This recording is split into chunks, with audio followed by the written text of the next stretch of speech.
Hi, this is Gabe with Precision Propeller of Newburgh, New York, and today this video will focus on pitch and diameter of a propeller. So today we're going to be talking about aluminum propellers, and first thing we'll talk about is the diameter.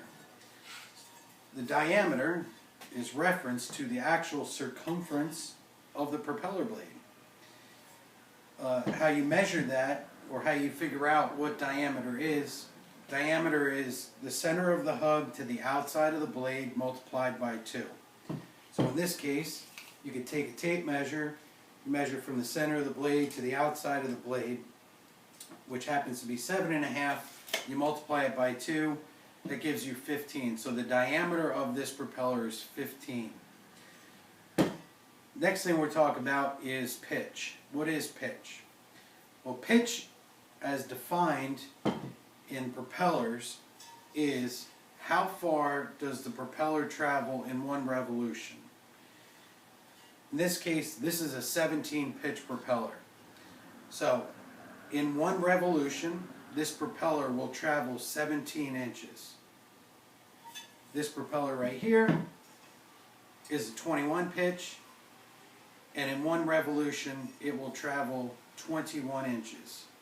And the reason for that is the angle of the blades, as you can see on these two, which I think you can see it pretty well here.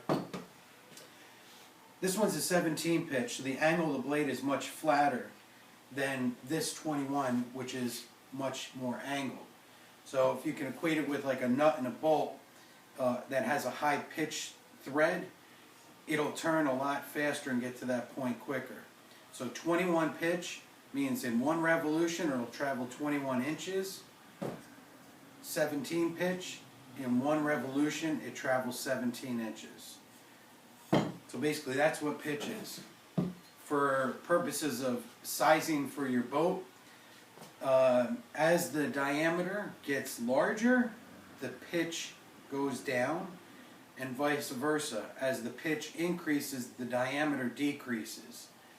So if we're talking about like a Quicksilver or a Mercury propeller, the typical standard sizes for a 6-cylinder, 8-cylinder boat would be something to the effect of a 15 by 17, 14 and a half by 19, 14 and a quarter by 21, 14 by 23. So as you see, as the pitch goes up, the diameter gets smaller. So that's defined pitch and diameter, and thank you for viewing this. You can also follow us on Facebook or visit us at our website www.fixmyprop.com and tune in to the next video for more information. Thanks.